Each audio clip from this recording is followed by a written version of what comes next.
नमस्कार दोस्तों, आप सबों का मेरे YouTube चैनल जय श्री राम पर स्वागत है। आज मैं आप सबों को शिव भक्त चिड़िया की सच्ची कहानी सुना रही हूँ। आप सबों को अच्छा लगे तो कमेंट बॉक्स में जय श्री राम ज़रूर लिखिएगा एवं मेरे चैनल को सब्सक्राइब कीजिएगा एवं ज़्यादा से ज़्यादा शेयर कीजिएगा। किसी गांव में एक बड़ा शिव मंदिर था। उसके पास एक पेड़ था। उस पेड़ पर एक गौरैया पक्षी का एक जोड़ा रहता था। वह हर शाम शिव मंदिर में होने वाली आरती में जाते और पूजा पाठ करते एवं शिव जी की आराधना करते। वे पक्षी घंटों मंदिर में बैठे रहते और भगवान शिव की भक्ति में लीन रहते। वो दोनों इतने भक्ति में लीन रहते थे कि उन्हें उनके आसपास होने वाली किसी भी चीज़ का होश नहीं रहता था। उन पक्षियों का यही नियम था, जब भी मंदिर में घंटी बजती वो वहाँ पहुँच जाते और भगवान शिव के आराधना करते। उसके बाद अपने बच्चों एवं अपने लिए दाना पानी का तलाश करते। उसी मंदिर के बगल में थोड़ी दूरी पर एक बूढ़ी माँ का घर था। उस बूढ़ी माँ के कोई संतान नहीं थी। वह बिल्कुल अकेली थी और अकेले ही अपना गुजर बसर करती थी। और बस उस बूढ़ी माँ को पक्षियों से बहुत लगाव था। वह पक्षियों से बहुत प्रेम करती थी। के लिए छत पर दाने डालती थी एवं पानी भी रखती थी। बूढ़ी माँ का यही रोज का काम था। वह दोनों पक्षी भी रोज छत पर आते, दाने चुगते, पानी पीते और उसमें से और दाना अपने बच्चों के लिए भी ले जाते। उनका जीवन ऐसे ही व्यतीत हो रहा था। वह बूढ़ी माँ के कारण उनका पेट भर रहा था और साथ ही भगवान शिव का आराधना भी हो रहा था। उन्हें कोई भी चिंता नहीं थी। एक दिन की बात है, वो बूढ़ी माँ बीमार हो जाती है और बिस्तर पकड़ लेती है। उसका सेवा करने वाला कोई नहीं था और ना ही दवा लाने वाला था, जिसके कारण वह ऐसे ही बिस्तर पर पड़ी रहती है एवं उसकी तबीयत और ज़्यादा खराब हो जाती है, जिसके कारण वह छत में दाना पानी नहीं डाल पाती। जब गौरैया छत पर आता है तो देखता है कि बूढ़ी माँ तो आज छत पर दाना नहीं डाली है। तो वह सोचता है कि बूढ़ी माँ कहाँ चली गई। इसी तरह 2 दिन बीत जाते हैं। बूढ़ी माँ और कमज़ोर हो जाती है और बिना इलाज के उनकी मौत हो जाती है। फिर पक्षी देखते हैं कि अभी भी बूढ़ी माँ छत पर दाना नहीं डाल रही है, तो वह परेशान हो जाते हैं और वे दोनों गांव के आसपास बूढ़ी माँ को ढूंढने लगते हैं, पर वह कहीं नहीं दिखती है। तब चिड़िया कहती है, उनका कहीं भी पता नहीं चल रहा है। वो हमें दाना पानी देती थी और दूसरे पक्षियों को भी देखभाल करती थी। ने तो हर जगह बूढ़ी माँ को ढूंढ लिया, अब हम क्या करें। तब चिड़िया का पति कहता है, हमने सब जगह बूढ़ी माँ को ढूंढ लिया, वह कहीं नहीं मिली। हम लोग को उनके घर जाकर देखना चाहिए, कहीं वह बीमार तो नहीं है।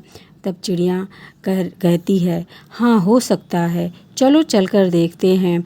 फिर वो दोनों बूढ़ी माँ के घर जाते हैं और जाकर देखते हैं कि बूढ़ी माँ अपने बिस्तर पर लेटी है। उनके शरीर में कोई हलचल नहीं है। दोनों गौरैया मिलकर बूढ़ी माँ को जगाने की कोशिश करते हैं, पर उनके शरीर में कोई हलचल नहीं होता है। तब गौरैया का जोड़ा कहता है, लगता है बूढ़ी माँ इस दुनिया में नहीं रही, उनकी मृत्यु हो गई है। यह देखकर दोनों पक्षी बहुत दुखी हो जाते हैं और उन्हें दाना चुगने के लिए दूर दूर जाना पड़ता है। लौटते लौटते शाम हो जाता है। जब तक मंदिर का घंटी बजता है और वो दोनों पक्षी मंदिर में पहुंच जाते हैं और एक पैर पे खड़े होकर भगवान शिव का जाप करते हैं। 1 घंटा बीत जाता है, 2 घंटा बीत जाता है। इसी तरह बहुत समय बीत जाता है। इसी तरह बिना खाए पिए भगवान शिव की भक्ति करते रहते हैं और 1 महीना बीत जाता है। उन दोनों पक्षियों की भक्ति देखकर भगवान शिव बहुत खुश होते हैं और उन्हें दर्शन देते हैं और कहते हैं, तुम्हें क्या चाहिए मांगो, जो तुम मांगोगे मैं तुम्हें दूंगा, क्योंकि मैं तुम्हारी अखंड भक्ति से बहुत प्रसन्न हूँ। तुम इतनी छोटी सी जान होते हुए भी तुमने मेरी भक्ति इतनी श्रद्धा से की है। तब पक्षी के जोड़े ने कहा, भगवान, हमें कुछ नहीं चाहिए, आप सिर्फ हमारी बूढ़ी माँ को लौटा दीजिए, उन्हें जीवित कर दीजिए, बस हमें यही चाहिए। तब भगवान शिव ने कहा, पक्षियों, ये सृष्टि का नियम है, जो मर जाता है वह कैसे जीवित हो सकता है। मैं सृष्टि के नियम कैसे तोड़ सकता हूँ, तुम कुछ और मांग लो। तब जोड़ा पक्षी कहते हैं, नहीं भगवान, मुझे कुछ नहीं चाहिए, हमें तो हमारी बूढ़ी माँ ही चाहिए। तब शिव भगवान कहते हैं, पक्षियों, ये कैसे संभव है, उनका शरीर तो गल चुका है, उनमें कीड़े निकलने लगे हैं, मैं उन्हें कैसे जीवित कर सकता हूँ। हट करने लगते हैं और वे कहते हैं, आपने हमें वचन दिया है, जो हम मांगेंगे वो आप हमें देंगे, अब आप अपने वचन से पीछे नहीं हट सकते। तब भगवान शिव कहते हैं कि तुम्हारे हट और अपने वचन के कारण मैं विवश हूँ। फिर भगवान शिव ने बूढ़ी माँ के शरीर को ठीक किया और उसमें प्राण डाल दिया। बूढ़ी माँ फिर से जीवित हो गई। अपने सामने भगवान शिव को देखकर वह हैरान हो जाती है एवं बहुत ही प्रसन्न हो जाती है और कहती है, हे भगवान, मेरे जन्मों जन्म का पाप आपके दर्शन पाकर धुल गए। और वह कहती है कि हे भगवान, आपने मुझे दर्शन दिए, ऐसा मैंने कौन सा पुण्य किए थे जो आपने मुझे फिर जीवित कर दिया। तब शिव जी कहते हैं, मैंने तुम्हें तुम्हारे कर्मों या पुण्य के कारण जीवित नहीं किया, बल्कि उन दोनों पक्षियों के कारण जीवित किया। उन दोनों पक्षियों ने मेरी निराधार भक्ति की, एक पैर पे खड़े होकर मेरी आराधना की, मैंने उसे आशीर्वाद दिया, उन्हीं के कारण आज तुम जीवित हो। वे पक्षी कोई और नहीं, वे वही पक्षी हैं जो रोज़ तुम्हारे छत पर दाना चुगने आते हैं। वे मेरे बहुत बड़े भक्त हैं। अब बूढ़ी माँ ने भगवान शिव को प्रणाम किया। तब भगवान वहाँ से अंतर्ध्यान हो गए। फिर बूढ़ी माँ पहले की तरह दाने डालने लगी, पानी रखने लगी। फिर वह पक्षी का जोड़ा छत पर आता, दाना चुगता और पानी पीता। फिर बूढ़ी माँ ने कहा, हे पक्षियों, तुमने हमें जीवन दान दिया है, भगवान शिव की आराधना की है, अपने लिए कुछ नहीं मांगकर मेरे लिए जीवन दान मांगा है, इसलिए मैं चाहती हूँ कि तुम मेरे घर में मेरी आँखों के सामने रहो। दोनों पक्षी बूढ़ी माँ की बात मान लेते हैं और बूढ़ी माँ के घर रहने लगते हैं।